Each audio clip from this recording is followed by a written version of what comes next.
Hello and welcome to NPC. That stands for Next Portable Console. It's the show about the games we take with us. My name is Brendon Bigley. I'm here with Federico Vitici. Hello, Brendon. Hi. Hello. And a mysteriously absent John Voorhees. Yes. Hello, Brendan. There he is.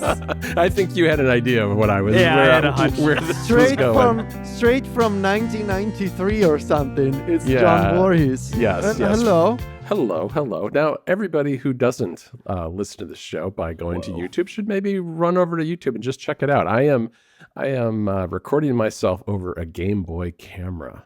Yes. That is. Let me explain the setup. In all of your 10 FPS glory. Yes. Yes. The contrast and the brightness is not great. I've got lights on me, but anyway, I've probably got like 5 FPS going here, but I've got the Game Boy camera cartridge, the original cartridge, plugged into an Epilogue GB operator. I've got an overkill Thunderbolt 5 cable running from the operator to the back of my Mac Studio. It is precariously perched on the top of my studio display, not held in place by anything other than balanced and held sort of by the cable. Hopefully it won't fall off. I'm going to try not to bump the desk. And then on the software side, I've got Epilogue's playback app going, running the cartridge, which is the video feed, with OBS using the window capture feature. So I'm capturing the window and then I'm cropping it to crop out the Chrome from the Game Boy game. And now it's just set up in there as a scene, so I can use this for all my Zoom calls now if I'd like, sure. As well as all the podcasts we do. Why not? You look incredible. Yes. Thank you. Black and white, very pixelated, a lot of delay in my movements. I'm speechless mainly because I have like 100,000 ideas about what we should do with this. I know. Now that you figured it out. Yeah. I have so many things I want to do with this is incredible. It was a little fiddly. It looks so cool. Yeah, it was a little fiddly to set up, but I figured it out without too much trouble just yesterday before Federico and I. Can you try and do like a double thumbs up to see if the reactions get picked up? Oh my god. Oh, I think I have them turned off. Let me see. Oh no. Turn those things off, Federico. Do you have yours on, Federico? I don't know. How can is there a way to check? There is, and I totally forget because I've had them off since pretty much the beginning. Reactions. It's not working. I'm doing a thumbs up. Oh, I guess I see the preview in OBS. You can't win them all. Yeah, you can't win them all, I guess, Federico. But hey, hold on. I can turn them on in Zoom. This is great audio for people. No, this is awful. This is awful. John, well done. Thank you. It looks so cool. Thank you. I think part of this, I've been like binge rewatching *Halt and Catch Fire*, the great AMC show about the computer revolution from the 80s and 90s. Yep. And this is like really just full *Halt and Catch Fire* mode in some ways. Now we're gonna fast forward to 2025, and you can see the difference between me on a Game Boy camera and an iPhone 16e. Okay. There we go. Wow, that was smooth. Okay. Yeah. Now is the video in OBS going to also transition? It says that it's still recording. I think it did the same thing as it did on Zoom. So it's all being fed from Zoom. I mean, from OBS to Zoom. So yes. Right. Fantastic. Well done. Wow. Well, thank you, John. We will revisit the topic of a Game Boy camera video input feed somehow. We're going to try switch to online play, maybe. Everybody's going to want to see you two do it now, too. Yeah. Well, we'll talk about it after the recording. We have a question from a listener that I'm just going to dive right into. Yeah, let's get on track.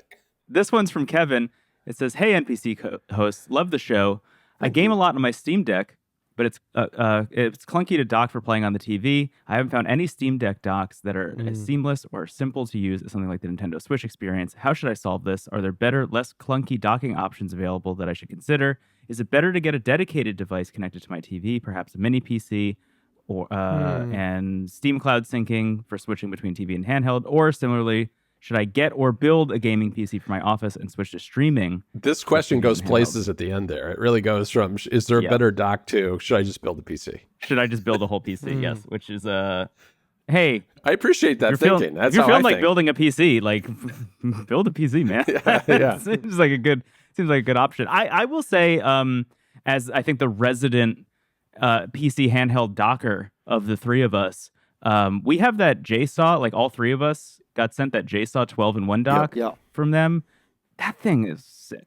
It's really good. The main issue that I have with it, which I have learned after so much testing, is actually my TV is too old to use it like well. So I have an issue where just because my TV can't handle the bandwidth, basically, of data coming from that dock, or the regular Steam Deck dock for that matter, the audio just cuts out at random every once in a while. Is that an HDMI thing, do you think? Like It is an HDMI thing, yeah. Yeah, it's something about the way my TV, which is like a 4K TV from 2016, 2017, okay, somewhere in so that it's a vicinity. while, yeah. Yeah, how it handles HDMI signal that's sending that much data.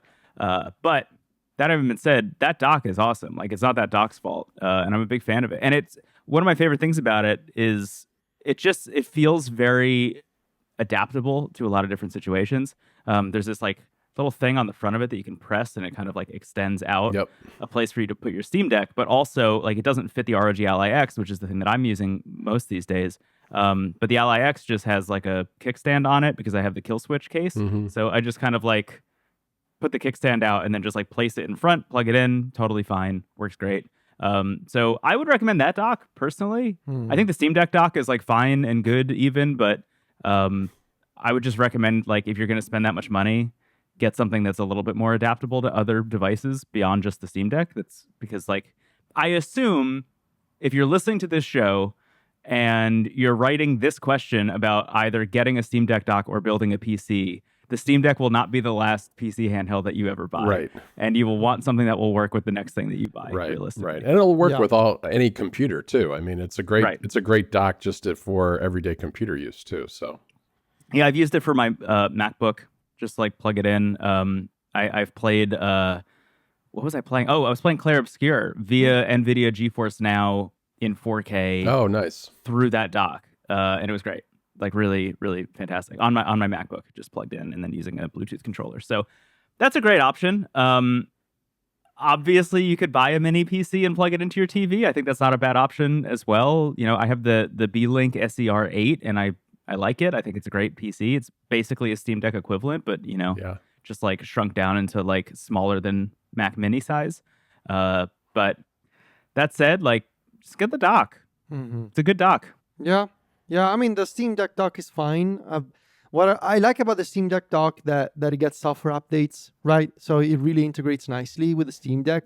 But I agree. I think maybe something a little more universal. I would say if you plan on docking it by your TV, I would recommend an Ethernet port to make sure that, because usually like most people tend to have their modems or their routers by the TV. That's usually like the corner of the living room. And so it really makes it convenient to have a wired connection to the dock. But otherwise, like, especially with all these devices that are not as weird as the Switch when it comes to USB-C connections, they're pretty much universal. Just get a dock off of Amazon or something that can be as flexible as possible. You can use with a computer, with an Ally, with a Steam Deck, whatever. So yeah, or you could build a PC, but that's very different. That's a very different question, I think. You know, if you want to build your own rig, which I mean, I recommend, but it's a very different task.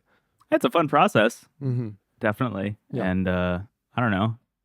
What gets more universal than just building a PC, I guess. Right. It's next level cost from a dock, but but it is awfully flexible. Yes. Yeah. Sorry, go ahead, Federico. No, I was going to say we have some controller news, and I think both of you are really happy about this announcement. We are, and I mean, I guess I have a confession. I think I said not a week ago that I haven't bought a controller in a long time, and yes, you did. Yes, you did. Since that episode, not only have I bought a controller, but I got an entire book about the history of game controllers. Oh my god! Oh, this is from the same poster company. Oh, nice. Yeah. It's a visual history of video game controllers by Lost Cult. Hang on. He's going somewhere. It's got great photography in it. I mean, it's got all the, it's got histories. Here's like the... Yes. They also made a great book about handhelds. Yep, I have all of them. There's 3, I think. Yeah. There's one on consoles, I believe. too. Amazing. Yeah, so that came, and I pre-ordered the new 8BitDo Pro 3 Bluetooth gamepad is what it's called. And Yes. 8BitDo has done multiple versions of this. I have the old Pro 2. What's different about this one, besides the fact that you can get it in purple, which I think is wonderful, is that it has swappable magnetic A, B, X, and Y buttons, which I think is really cool because you can easily switch between layouts for Nintendo and other controllers. I love that. There is a charging dock, also big plus for that, just like the Ultimate 2. It has a USB-C dongle that's like a 2.4 gigahertz, I think. 2.4 gigahertz. Yeah, the Pro 2 didn't have the dock, right? No, That's it didn't. new to the Pro 3? Yeah, that's new. That's a great choice. Yeah, that's a really good choice. There's TMR joysticks. So TMR is the Hall effect magnetic technology that's supposedly lower energy than traditional Hall effects. So that's a nice addition. Hall effect triggers. Let's see what else here.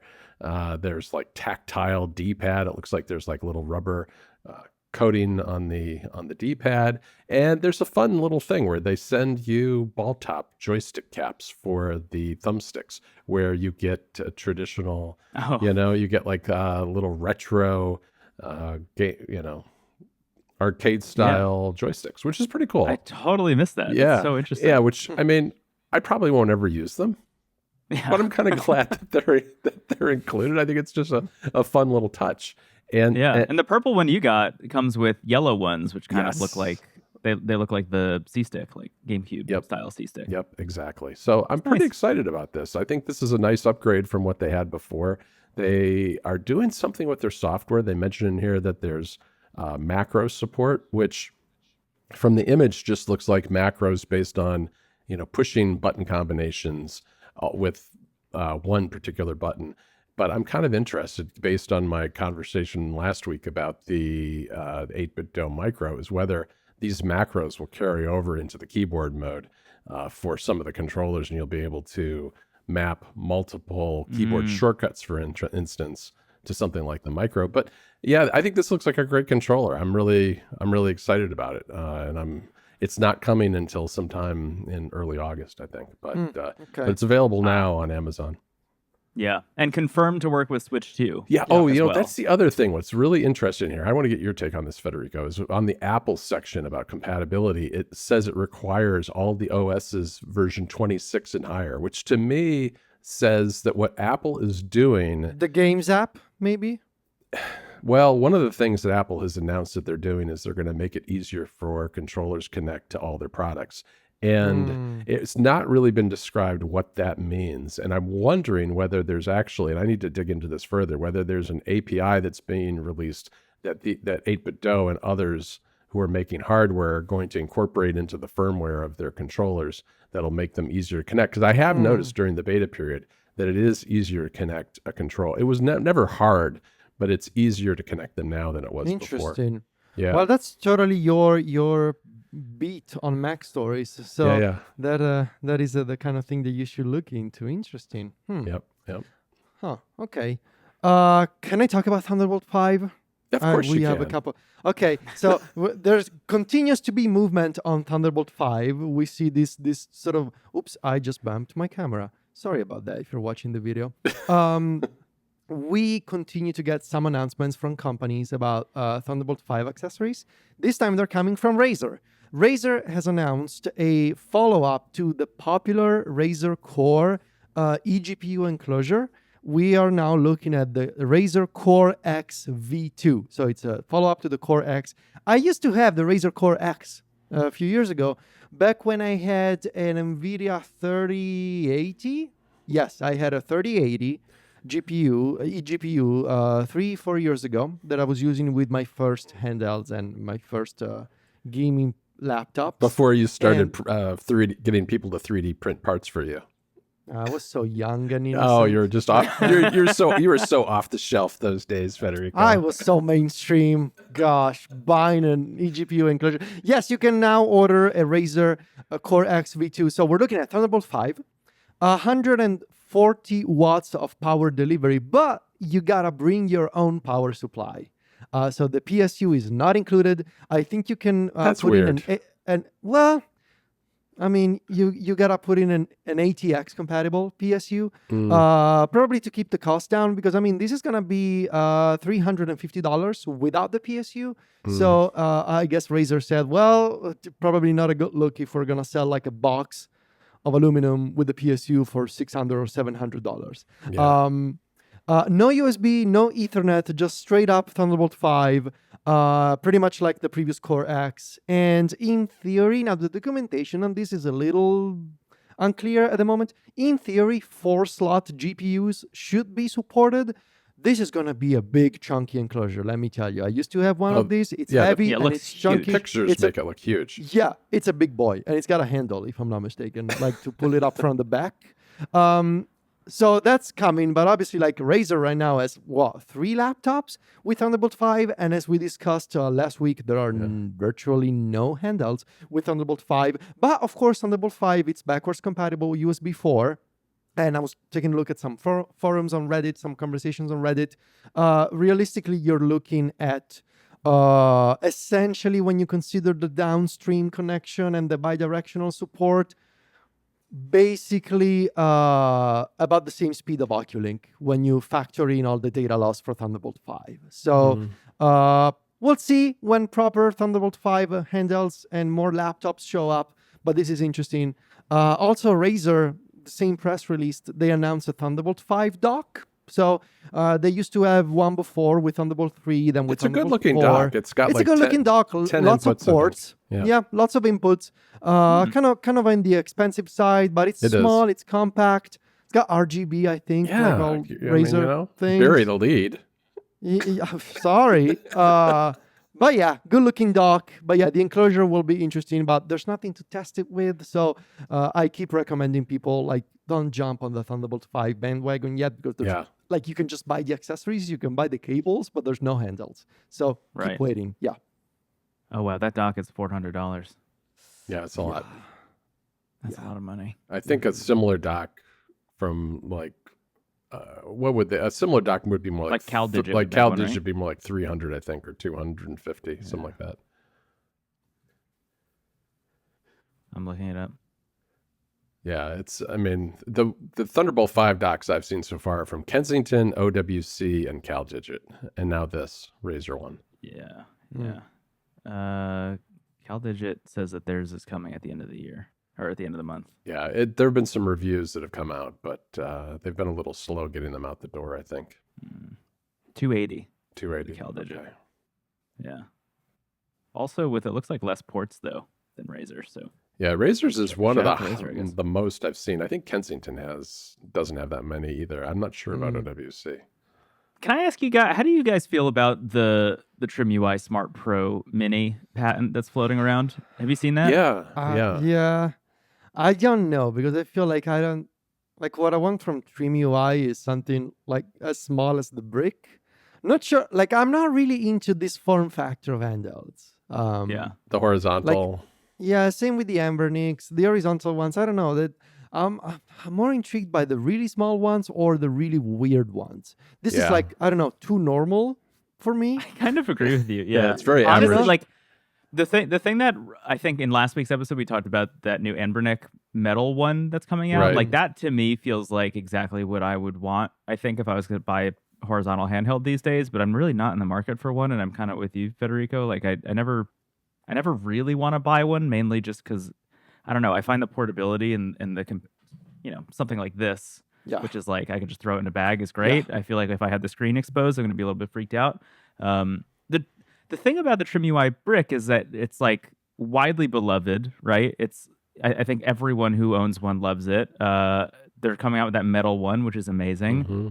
And I was really hoping that the next phase of TrimUI would be something a little bit more powerful, like just bump it up. Because the thing that everyone really wants is the TrimUI Smart Pro, but powerful enough to actually play every PSP game, Right. which currently it's not. It's like just under what it needs to be able to do that.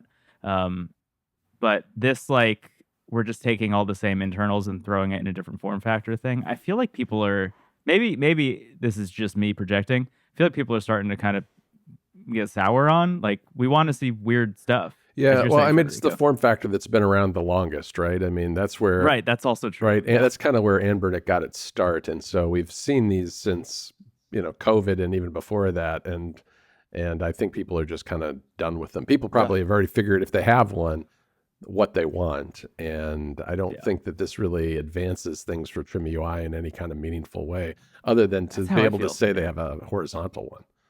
Yeah. Another horizontal one. Yeah, right. Yeah. Yeah. Which is kind of my thing. It's like I would just buy the Pro, I think, and then have I don't know. Yeah.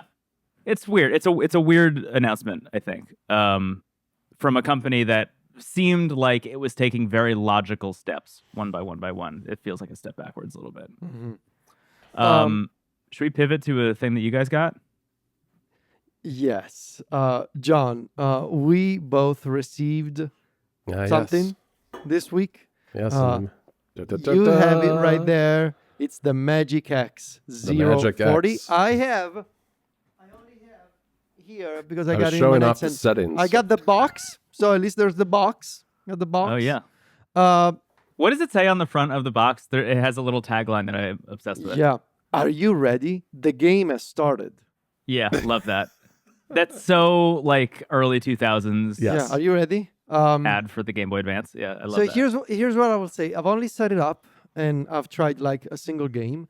This is such a weird handheld because Yeah, the moment it's like so I many was levels. thinking like we've been talking about this idea of like the next frontier for handheld manufacturers is gonna be two screens like DS and 3DS emulation.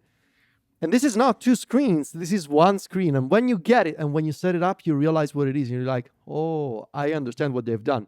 This is essentially a small and old Android phone screen with an enclosure around it to make it look like a DS-like handheld.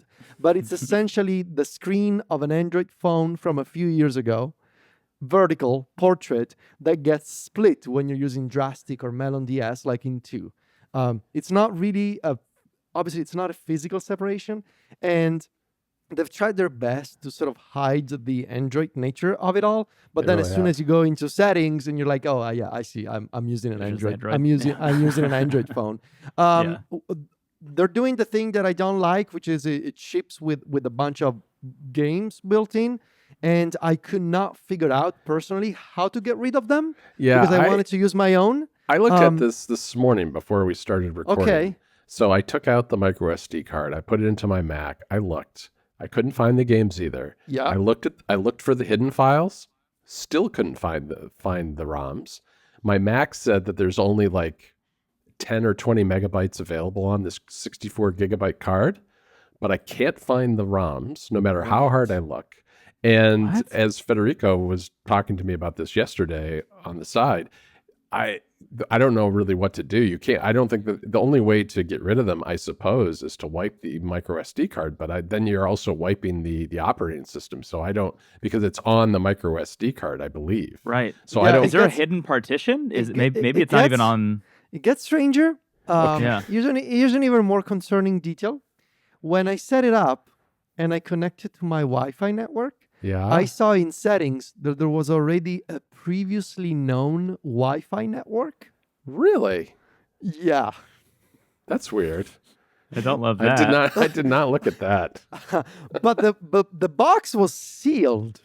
Yeah. Yeah. But there was a previously known network in Wi-Fi settings. So Weird. That's super strange. and you can set up an FTP server. Yes. So here's my working theory. They're Oh. connecting this. Yeah, they're connecting this thing. Yeah, yeah. I know. You I know where connected you're the going. dots. They're connecting these things to Wi-Fi in the manufacturing place or whatever in a warehouse. They're transferring files over FTP over Wi-Fi, and then they're putting these things in boxes and sealing them and shipping them to customers, which is very concerning. And I don't love that. I like it's so wrong on so many different instances. Yeah. So yeah, it looks cute. It's quite comfortable for the size. I was expecting it was gonna be like super uncomfortable to Yeah, hold for my I wanted to hands. mention that because it is completely flat on the back. So you would think that maybe it's not comfortable, but it actually fits really well in your hands. It kind of the corners are rounded and they fit perfectly in your palms and letting your index fingers rest on the shoulder and trigger buttons. So it's very comfortable for what it is. I think the size is quite nice for most people's hands, but yeah, the games thing is super weird. I mean, they did ship with a SanDisk micro SD card, which is better than most of these companies have done historically, and it has a second slot. You can put your own games on it, either directly or on the second micro SD card slot. But there's and I think I found a setting that may allow me to delete the ROMs. The button says DELL, which I think stands for delete with an extra L. It's a Dell. I mean, Yeah, no, they just ship a Dell to your house. But I also didn't press the button yet because I want to make sure I know that's what it is and have added my own games before I do that. So I just haven't had enough time to mess around with it and explore more. Me neither. Yeah. Can I ask for some follow-up from you guys as well? I'm curious. So obviously this is, built from the ground up for playing Nintendo DS games. Yeah. I would be interested to hear how it feels as like an all-around device as well for other games that are not Nintendo DS games. I'm curious, like, is this really just a thing you buy only if you want to play Nintendo DS games? Yeah. Or Can you is put this a thing something you could else? actually recommend to other people? I would say that the company intends it to be that because the only games that are on here obviously are DS games and arcade games. But yeah, we'll have to see how the screen works with other We can systems. try. Yeah. Okay. Yeah. Now we have a topic today that I think John came up with. Yeah. If I'm not mistaken, what was the idea for this topic? Well, this came out of the MagicX Zero 40 for me because I was thinking about this device and thinking about how the screen was small, but it's a relatively modern screen. And I was looking forward to playing two screen systems on something a little more modern. But I also started thinking, that got me thinking more about my old 3DS.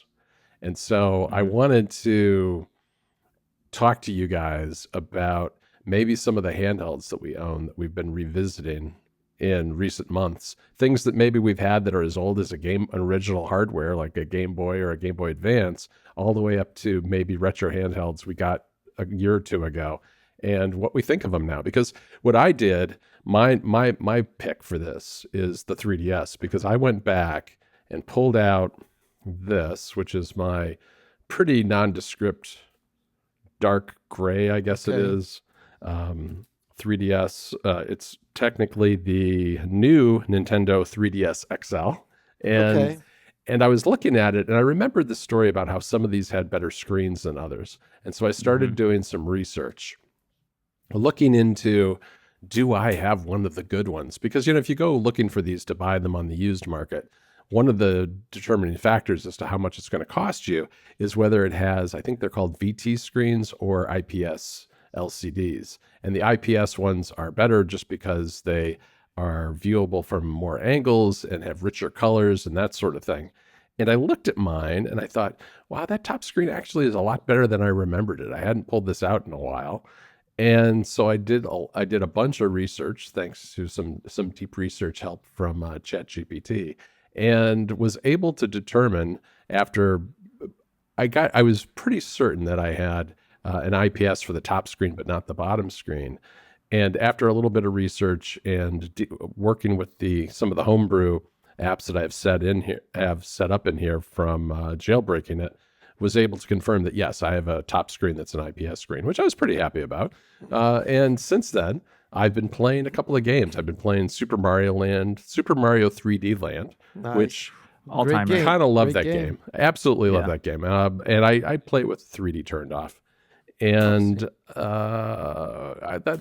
it's been great. I think original hardware has especially something like the 3DS has a lot going for it. I mean, if this IPS screen, it's not a bad screen. I mean, it's maybe not as dense pixel wise as you would get with a lot of the modern hardware that we talk about, but 3DS games, these two screen games, really, we're not at a point with emulation hardware that really does a great job with 2-screen games yet. And with the 3DS, it just works, and I kind of love it.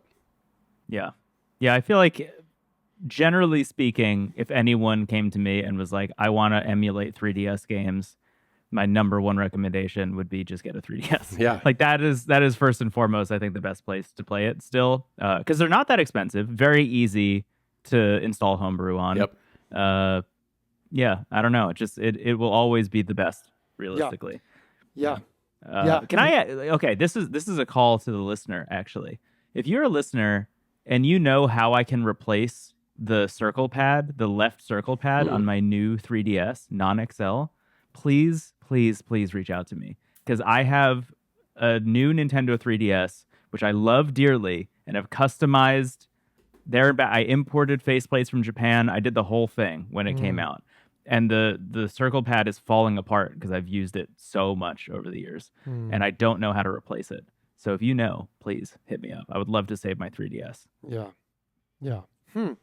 Interesting. What do you have, Brendon? I kind of want to keep mine for last. Sure, yeah. So basically a lot of this stems from me playing the Game Boy Micro a bunch recently, which I've been talking about. I picked up a Game Boy Micro in Japan. I've been playing it. It's great. With the exception of my Easy Flash Omega, which I keep having save issues on, which I think I talked about either on or off the show. My EverDrive shipped last night, I think. Nice. Great. Yeah. The Easy Flash Omega and Omega Definitive Edition have this like weird issue where you need to, every time the game saves, you need to like let it sit there for like 5 to 10 seconds before you turn the system off, or else it might just corrupt every file on the SD card, which is not great. So now I'm back to just playing games on the original cartridges at the moment on the Game Boy Micro. Point being, I've been playing on this. It's cool. I like it. The shoulder buttons I have some issues with, and it reminded me of another device that I wanted to compare it against, which is this. One that we haven't talked about in a long time, but it's the Anbernic RG28XX, which is surprisingly notably larger than the Game Boy Micro, considering I thought they were like kind of the same device. Yeah. But this is a device that I still think is wildly underrated, and not only that, but like weirdly maligned. Like a lot of people really hate this thing if you look up conversation about it online, mostly because like the D-pad is small, the face buttons are small, the shoulder buttons are kind of weird. But I don't have any problem playing games on it. Like even though I can tell, and you know, I comparing it against like a Miu Flip or something. Obviously, all the buttons are smaller, but for the portability of this, like it feels like nothing in your pocket. And I haven't had any issues playing any games on it at all, especially compared to the Game Boy Micro, which I have kind of just stopped using the shoulder buttons entirely for games. I have no problem with this. And the screen's a little bit bigger, and it's obviously significantly more convenient than playing on original hardware in that sense. It's just a great device still, and I really highly recommend it to anyone who is interested in getting something this small. And it's also really cheap. Yeah, I was going to say it's super affordable. Yeah, and it's constantly on sale. Like Anbernic, I think, has a sale on it literally as we speak. I love this thing so much, and it's so interesting to me how bad of a reputation it has. I think a lot of that probably stems from the Miu A30 kind of having a little bit of a turnaround when Spruce came out. Yeah. But I mean, get this and get MuOS on it, and like it's a dream. Yeah, it is really a great device. It is really good. And I think it fits that slot that you and Federico were talking about of being kind of weird, weird in a really good way, because there really isn't anything else like it. Well, there are some other obviously other ones with really small screens, but there's something about that one that really resonated with me too. You just throw it in your pocket, and it's so lightweight. I mean, it's made out of cheap plastic. It's not a heavy device, right? But it's actually pretty solidly built for what it is too. So yeah, it's been spending a lot of time on my bedside table recently, which I've been reaching for it and playing it before bed. I've been really digging it. Yeah. Give it another shot if you have one. Okay. All right, Federico. All right. So I'm thinking of how to mention this. So last year, when we were gearing up for the launch of MPC, I figured I need to prepare myself for those times when maybe, there won't be any news. Turns out it's been a year. There's always been some news to cover There's on the always show. news. Yeah. But I basically prepared sort of like a rainy day fund, so to speak, of weird and fun things to talk about on the show for those times where maybe the news was going to be a little light. And I acquired a couple of things. One of them is the topic for this week's episode. I think I'm going to show off the back before I talk about what it is. And I'm going to try and see if you guys can guess what it is.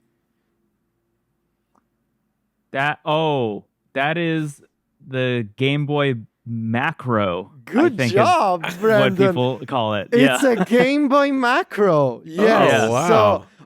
So for I those had who no don't idea. know, a little bit of history about the Game Boy Macro. It's not really a Game Boy. This is in keeping with my tradition of liking things that are ripped in half. This is the bottom half of a Nintendo DS Lite. Oh. The Game Boy Macro started as a thing in the 2010s, I think. When people figured out, I don't remember the name of the person who originally came up with this idea, but somebody came up with this concept of like the DS Lite got really cheap because it was at the end of the life cycle. The 3DS was coming out, and a lot of people had either used or broken Nintendo DS Lites with like the hinge was broken or the top screen was broken, but the console itself was still functioning. And so this person came up with this idea of like, what if we took the functioning part of the DS and got rid of the hinge, got rid of the top screen, and kept using the bottom half just to play Game Boy games, right? Because the thing about the DS is that at the bottom, you got a GBA card slot. Yep. And so the bottom part you can keep using as a Game Boy. And so, I did a lot of research on this one. There have been multiple people who over the years sort of refined the concept, refined the mod. But the Game Boy Macro was born as a way to take a DS Lite, which you could get for cheap if you had a used one or a broken one, or, you could find a lot of them like on sale for clearance or something at Best Buy or GameStop many years ago. Just get one for like $20 or something, like a used one for $20 or a broken one, even on Craigslist or whatever. And with a little bit of patience and a little bit of soldering, and just by following online instructions, you could turn a 2-screen foldable console into just one portable slate that is a Game Boy. So the Game Boy Macro, this one I acquired on Etsy. This is a DS Lite with a whole bunch of mods. As you can see, it does retain the DS card slot, and I'll get to these in a moment, but it also has USB-C for charging. Oh, nice. And there's a button here. Yeah. The place where the stylus is supposed to be has been repurposed as a button to switch the video signal on this screen to cycle between top screen and bottom screen image of the DS. Oh, interesting. Wow. The guts of the Nintendo DS are still in this thing. Yeah. You can play DS games if you put in your cartridge, right? Nice. But obviously, you're only going to see one screen at a time. This button basically has been soldered on the motherboard where it switches, where it controls the video signals, and you can press this button to quickly cycle between top screen and bottom screen video out on this display. That's really cool.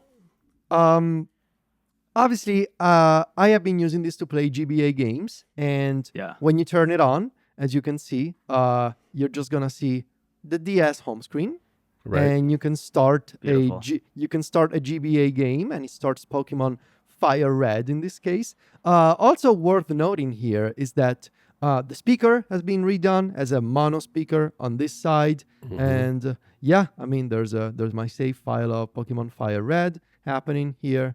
What's interesting is that you don't have the X and Y buttons anymore because it's primarily meant to be used as a Game Boy, so you only got A and B. Oh, right. That's okay. Yeah, that's a deal breaker for that me. Is at a least. deal. That is a deal breaker, and I'll get to this in a moment. Oh man! And the faceplate is actually so the rear is an original DS Lite plastic enclosure. Yeah, it's a new faceplate. The faceplate is the boxy design aluminum CNC made one. Like it's super nice, very premium feeling. I tried playing DS games on this thing, and it's basically impossible because you're missing the X and Y buttons. So, for example, if you want to play Mario Kart DS, yes, technically you can drive and you can brake, but you cannot use items, for example, because you don't have the button to use the items. Right. You can also use flashcards for your DS games if you have them.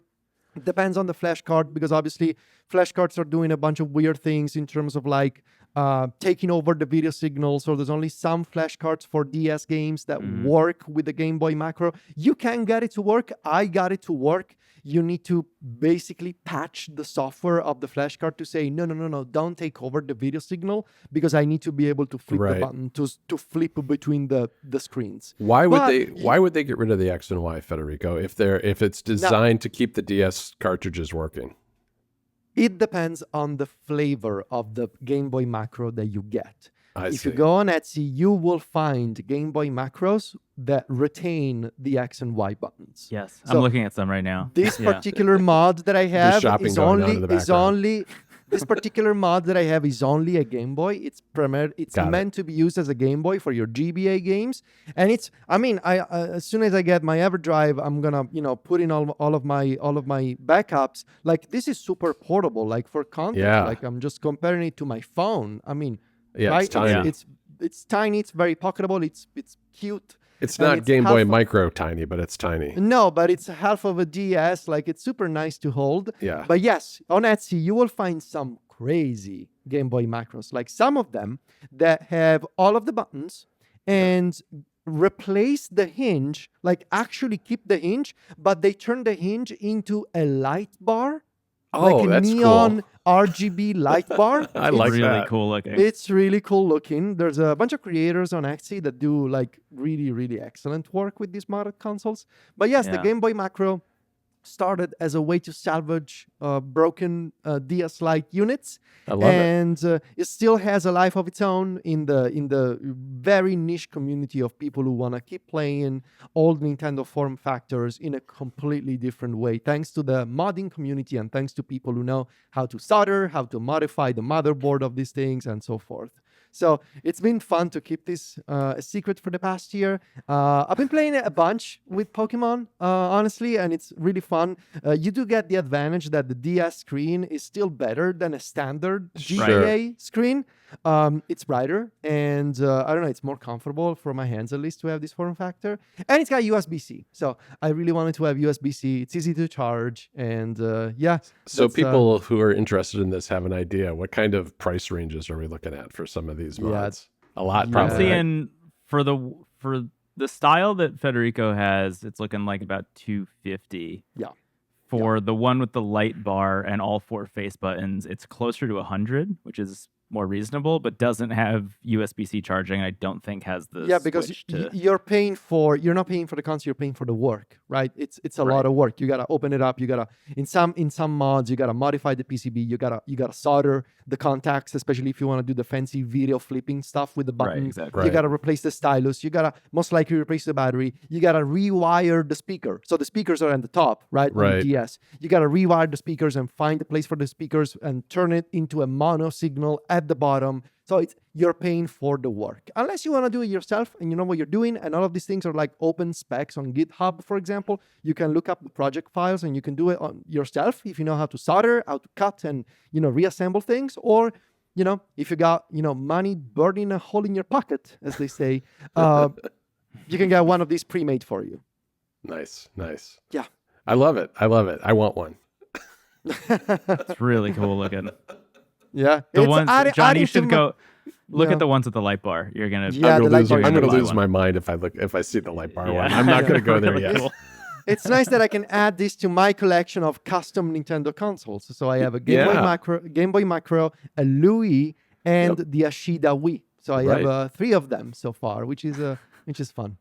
That's very cool. My weird collection of Nintendo handhelds that never existed, but I do own. That's very cool. I love it. Well, I think that's probably a good place to stop. What do you think, guys? Do you have anything else for me? No? I think so. All right. I think that's good. All right. Well, hey, as usual, you can find us online.